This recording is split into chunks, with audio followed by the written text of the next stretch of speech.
ipmNation.com.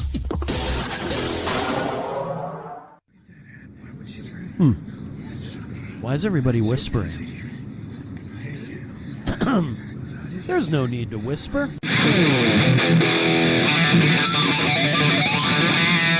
It's time to give everyone a preview of what's happening this week on IPM Nation. IPM Nation Sneak Speak, kicking around the week ahead.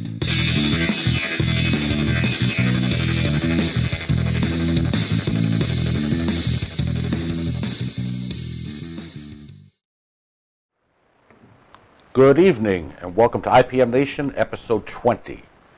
I'm Wayne Noel, and I'm here with Matt Connarton. And how you doing, Matt?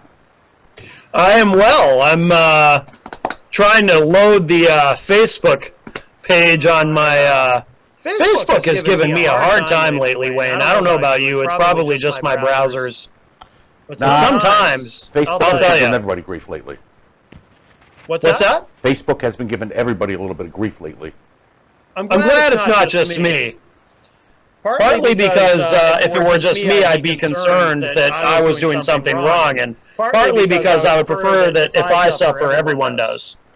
Is that wrong of me? Hell no. Okay, good. Phew. How are you doing, Wayne? I'm hanging in there. Is it warm where you are? Because it's actually been really hot here. Warm and humid. Warm and humid, yeah, same here. Same here. We had a very rainy spring, and now we're having a hot, humid summer. I mean, I know it's not quite summer yet, but it might as well be. So. Well, here in Michigan, we're actually having our April, and we had our April in May. Yeah. And now we're seeing our May and June. Everything seems to be shifted a month. Right. Yes, indeed. Oh, there I am. Okay, finally loaded. Oh, and I can see the Facebook live chat. Hello to Jenny in the Facebook live chat. And let's see. I'm just trying to share this out to a couple places, and I know Jenny will too. She's great with that. Well, welcome everybody to IPM Nation Sneak Speak for this week, and we have a new show to tell you about. It's going to be going up later on social media, but we're also going to be adding it into the IPM Nation infrastructure, if you will, the platform. And it will be airing during our live rotation, and it will be available on demand and whatnot. And the show is called Abstract Transmissions. And I was very honored. Oh, hello to Wendy in the Facebook live chat. Hi, Wendy. Wendy hosts, of course, a show on IPM Nation called The Wendy Experience, Monday mornings at 10 a.m. Eastern on IPM Nation 2. Great show, especially if you like hip-hop. Wendy plays a lot of great stuff. He has excellent taste. But so Abstract Transmissions. Last night, Jenny and I traveled to where these guys were recording their podcast. One of the hosts I've known for a long time, his name is Mark Smith.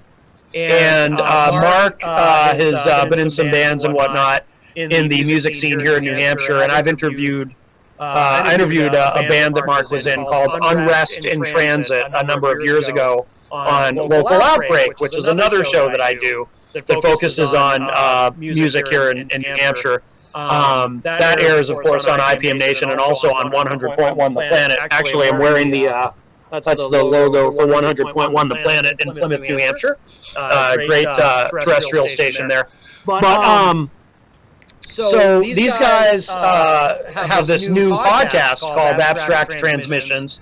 It's a talk show. And so I got to be a guest with those guys last night. And, of course, we've arranged to bring that show to IPM Nation, and we're really excited about it. It's a very sort of conversational show. It's a talk show. But, we talked a lot about politics last night on the show. We got into some other things as well, but what these guys are trying to do with the show is, forgive me, my allergies are killing me. What they're trying to do with the show is have sort of a very sort of laid-back conversational type of show, but talk about real issues that are... I got to take a sip of something here. Oh, my throat. Spring is here. That's the only thing I don't like about spring is my allergies kick up. But what they're trying to do is have a show that's very conversational, but talk about issues that people tend to be very passionate about, like politics and other social issues. But not have it be like a cable news show. Somebody on the left and somebody on the right, and they're sniping at each other, and it's a 6-minute segment. They're both trying to get in all their best stuff before the segment's over, so that they keep getting invited back. Because when you go on those shows, you gotta perform. It's a performance. So they're trying to do a very sort of laid back podcast where you can just have a conversation and you can disagree on things, but not have it be acrimonious or whatever. And it reminded me a lot of. And I'll talk about a show that's not on ipmNation, and I'm sure never will be, because it's the biggest podcast in the world. Joe Rogan does not need ipmNation, clearly. But for someone like myself, and for a lot of people, I think, who are working in this space, Joe Rogan is a bit of a hero. He's a bit of a pioneer in that he's able to do these long-form interviews with guests, these conversations that are typically 2 to 3 hours. I don't think I could do that. Like, I enjoy doing that kind of sort of long form discussion with people where it's laid back and you can really kind of delve into issues and explore topics without it becoming, weird and people yelling at each other and all that. I really like that. And frankly, I think it's much more constructive. But I don't think I could sit with someone for 3 straight hours and do that. For one thing, I'm an introvert by nature, and introverts can only have so much social stimulation at a time, even just a one-on-one conversation with someone, before we start to feel a little bit exhausted and mentally fatigued. So I don't think I could do that for 3 hours. I mean, I could do a show for 3 hours. My show, Matt Connarton Unleashed, is 2 hours every weekday, but that's not me sitting, like, having a one-on-one dialogue with somebody for that length of time. But I think that model that Joe Rogan has, that one-on-one dialogue, or sometimes there might be Joe Rogan and 2 people on with him at the same time, maybe even 3, but I think it's usually just Joe and 1 or 2 people. And that's what this reminded me of. The guys from Abstract Transmissions. And again, I'll be sharing that out on social media later when they post it. I believe they're posting it online at 9 p.m. And then, like I said, we're going to go ahead and work them into the ipmNation platform. But that's kind of what they're trying to do, is that sort of Joe Rogan style. And I think it's fantastic. And I'd like to see a lot more of that. And it's kind of how I approach my own show, in a way, in the sense that, I mean, I'm on FM radio, so I can't sit and have a one-on-one dialogue for the 2 hours with someone, because, we're taking calls, and, it's a little bit of a different format, but I do like to have conversations with people where it doesn't get too animated. Like, it's great when people are very passionate about what they believe, and of course I enjoy that and appreciate that. But the people, and actually people yelling at each other can make for great radio, but most of the arguments that have happened on my show aren't necessarily political. Sometimes it's other weird stuff that happens, but anyway, so Abstract Transmissions, that's the big news for this week here on ipmNation Sneak Speak, is we welcome those guys to the platform, and we're very, very excited about it. One of the things that we did talk about extensively on the show, and the 3 of us really kind of agreed on this, is that it is kind of too bad in the current media landscape that you have, and it's something that I've lamented many times. I talked about it on my own show. You've got a lot of people who, in cable news, it's the easiest example. You've got a lot of, you've got conservatives who watch Fox, you've got liberals who watch MSNBC, and people kind of like to exist in their partisan bubbles. And it's very, very tribal. It's a tribalistic approach to, oh, hello to Wayne Noel in the Facebook live chat. Wayne, you're in 2 places at once. You're amazing.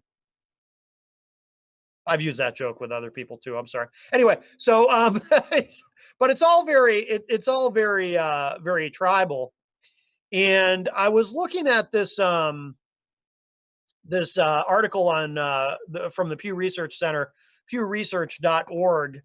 And this actually went up back last year in 2018, but it's certainly still relevant. And just to dip into this a little bit, publics globally want unbiased news coverage, but are divided on whether their news media deliver. So this is something they talk about in this article. This is something that is not unique to the United States and our sort of political and media ecosystem. It says here, and we won't go through the whole thing, but actually I will drop a link to it in the Facebook live chat for those who, for anyone who is interested and wants to do a deep dive on this on their own, but we'll just kind of dip into this a little bit. It says here, politics around the world publics around the world overwhelmingly agree that the news media should be unbiased in their coverage of political issues, according to a new Pew Research Center survey of 38 countries. Yet, when asked how their news media are doing on reporting different political issues fairly, people are far more mixed in their sentiments, with many saying that their media do not deliver. And in many countries, there are sharp political differences in views of the media, with the largest gap among Americans. So I thought that was interesting when I saw that, because obviously you see that here in the United States. And if you're a listener of my show, Matt Connarton Unleashed, like I said, it's something that we discuss a lot. But it is clearly, apparently not unique to the United States, which in a certain way isn't a big surprise, I suppose, because human nature is human nature. Tribalism seems to be, political partisanship, etc. It seems to be human nature, I suppose, right? You see it everywhere. So it says here, to build off Pew Research Center's earlier findings about U.S. news media habits and attitudes, this new cross-national survey begins to study these dynamics globally. The survey finds that a median of 75% across 38 countries say it is never acceptable for a news organization to favor one political party over others when reporting the news. Just 20% say this is sometimes okay. People in Europe show the greatest opposition to political bias in their news, including 89% in Spain and 88% in Greece, who think it is unacceptable. In the United States, 78% say the news media should never favor one political party over another. In only 5 countries do at least 3 in 10 believe it is okay to favor one side. Now, the question that raises in my mind is when people are talking about this, and like I said, if you want to do a deep dive on this on your own, there's a lot of information here. There's some charts and things and so forth, and I don't want to get too into the weeds with it, but I wonder if there is any distinction made when people are answering a survey like that about, is it okay to have analysis shows within allegedly unbiased media platforms? So, for example, we'll use Fox News.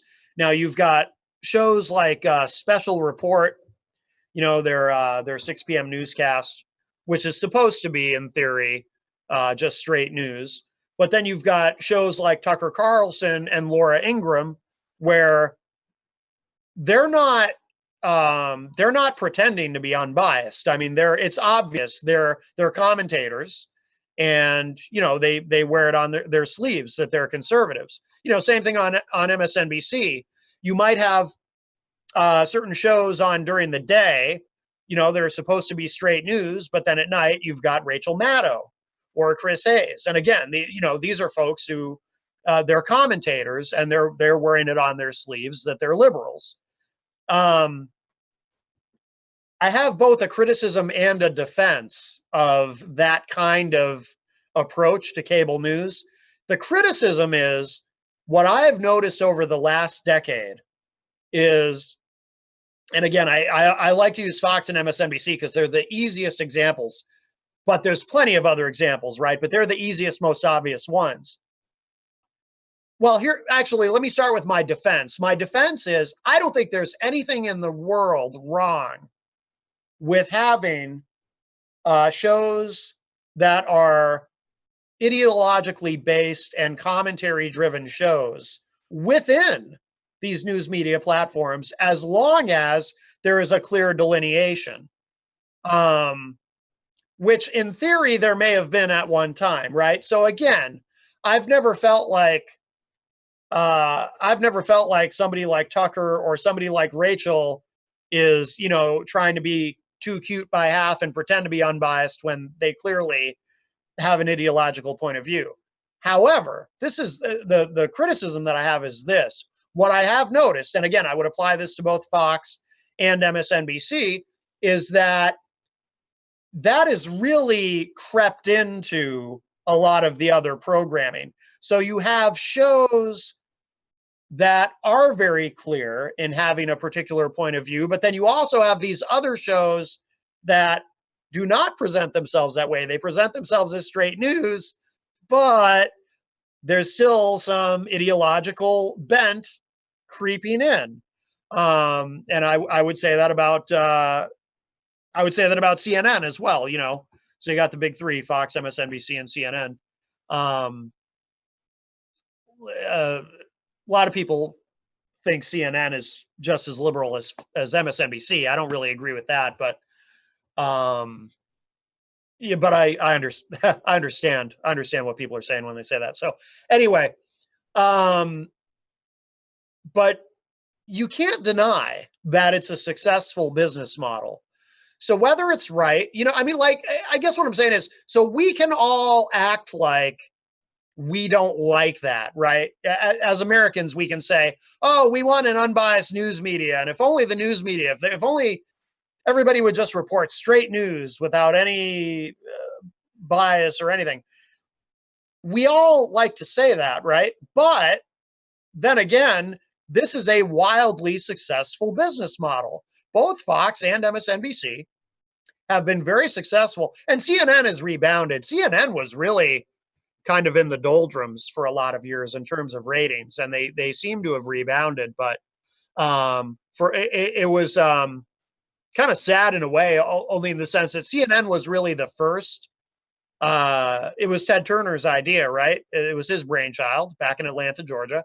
And CNN was really kind of it was the first 24-hour cable news network.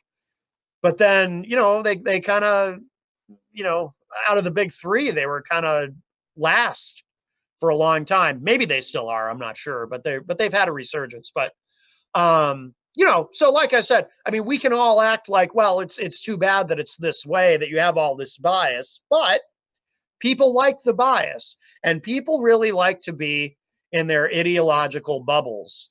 And, there's a lot of confirmation bias that goes on. Again, I think both liberals and conservatives really enjoy having their own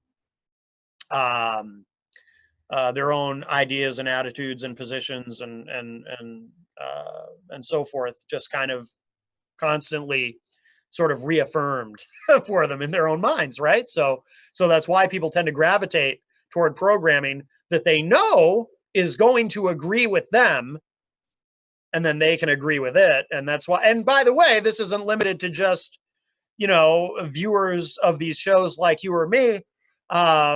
It's no secret that the President of the United States is a big fan of Fox and Friends.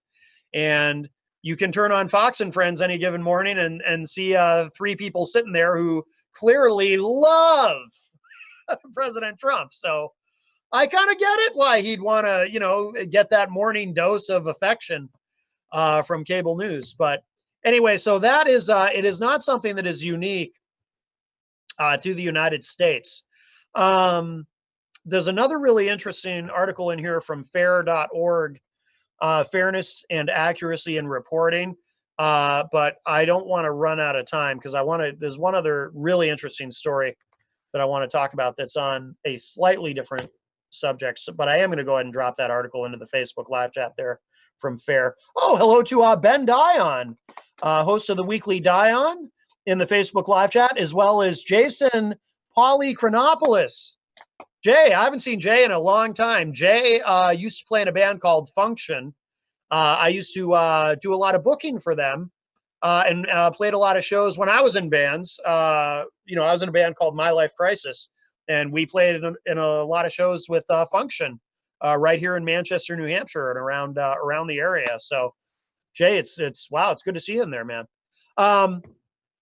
So something else that really happened in this online digital media world that we're in and that ipmNation operates in, and again, this story has absolutely nothing to do with ipmNation itself, but it's the kind of thing, that can affect everybody who operates in this space. So Business Insider has this, and I think this just went up today or yesterday.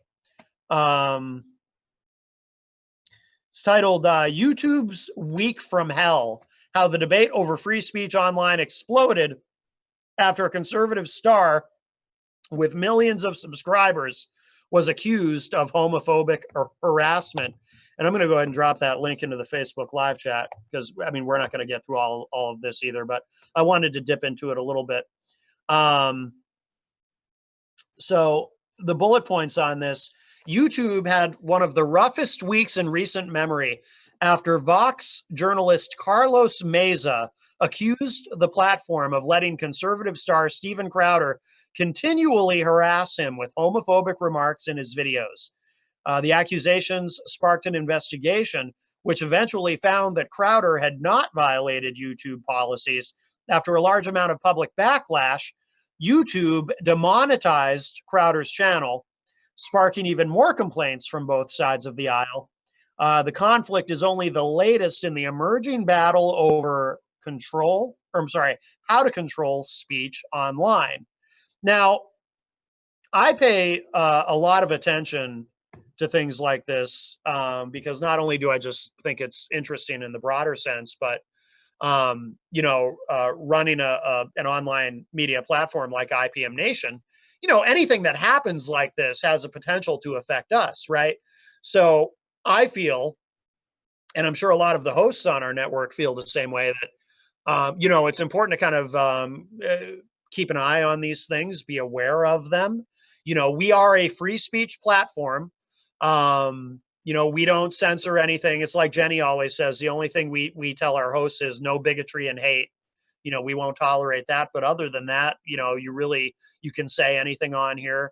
There are certain shows that self-censor, obviously, because they want to keep things clean, so you're not going to hear me on here dropping F-bombs or, Brian Brawdy during All Natural Being, and Wayne is, Wayne wants to hear some profanity, but no, Wayne, no, we're going to keep it family friendly around here. But, and I'm used to not swearing anyway, because my show, Matt Connarton Unleashed, is on FM radio, where we absolutely have rules about swearing and other things too, like I say, and Ben Dion, he knows this in the Facebook live chat. I've got a little shock jock in me, and sometimes I kind of, I know what I can and can't say. And during my show, because we're on FM, we have a 7-second delay, and I can hit the dump button if a guest or a caller says something that is not acceptable in that establishment. And there's been a couple times too where, I've had to dump out of things that weren't necessarily profanity, but just somebody uses a word or a slur that it's like, oh, can't go there. No, can't do that. It still goes into the podcast version unedited, by the way, but and it still goes out on Facebook, I think. Yeah, it goes out on Facebook unedited when that happens. But what listeners are hearing in their cars on their way home from work with the children, that ends up getting dumped out, so they don't hear that. But anyway, so Steven Crowder had said something. He had used a gay slur against somebody, and it became this whole thing where YouTube, at first they said, well, this isn't enough to take any action against Crowder. And then but there was a lot of public backlash and people saying, no, you got to do something. So as it stands now, and maybe this will change in the next week, Steven Crowder has been demonetized. And, you know, a lot of people on YouTube, you know, that's where their income is from, you know, their videos are monetized. It's all original content. And then people have lost, you know, their businesses essentially, because at any moment YouTube might demonetize you. And we touched on that a little bit too on the, I'll kind of circle back with this. We touched on that a little bit too on the podcast that I appeared on last night, Abstract Transmissions. And again, that's going to get posted. Those guys are going to post that tonight at 9 p.m., I believe, and I'll share it out so you all can see it. And again, we welcome Abstract Transmissions to ipmNation. We're going to be integrating them into our platform this week, and we're very excited about that. So as we start to wrap up, thanks everybody. And I know Wayne and I were talking off air a little bit before the show, and Wayne, I know you've been talking with the great Brian Brawdy, host of All Natural Being, who is still recovering, and I think he's going to be, what he calls it, house arrest, right? For another, yes, for another 8 weeks, I think. Yeah. Well, you know, like I always say, he is recovering from brain surgery number 5, so we'll all be very patient. But I know he's going to come back. Yes, which is well, good. No, I'm glad because we want him to be healthy. We want him to be healthy, and we want him to be alive. You know, Wayne, it's like, let's be honest, he's no good to us dead. To be very, well, you can say hell. Or you can say HE double hockey sticks, but hell is fine. All right. Well, I know you can say hell on FM radio. You can say hell, you can say damn, but there's a lot of words you can't say. Not just the 7 dirty words that Carlin talked about. There's even other words you can't say, but it always changes. Who knows what the rules are? It always changes. But anyway, so Brian will be back soon, I'm sure. Don't forget Matt Connarton Unleashed, weekdays, 4 to 6 p.m. Eastern. Of course, if you're here in Manchester, you can hear it on ipmNation 95.3 and Comcast 97. And if you're anywhere else, you can join us on Facebook for that. I often see Wayne in the Facebook live chat, and of course on ipmNation at ipmNation.com/live1. Let's see. And then coming up at 9 p.m., of course, the great Derek Noel with Derek Noel Fitness. What's that? Oh, did I say 9? I meant 8. I'm all confused. It's because it's all hot and humid here. It's got my brain scrambled. All right, 8 o'clock. Yes. I'm thinking of 9 o'clock because I'm thinking of the other thing that I was talking about a minute ago. At 8 o'clock, the great Derek Noel with Derek Noel Fitness, and that is a fantastic show. You can learn a lot from it. Not only is it very entertaining, and Derek is a very engaging personality in terms of being the host, but it's information you can actually use and has a practical application, which is very, very cool. So be sure to tune back in for that at 8 p.m. Eastern time, right here on ipmNation. And I guess we will go ahead and get out of here. Am I forgetting anything, Wayne? All right, awesome. Whew, another one down. Number 20. All right, everybody who tuned in or everybody who will tune in later, thank you so much. And I will talk at you all a little bit later. Bye, everybody.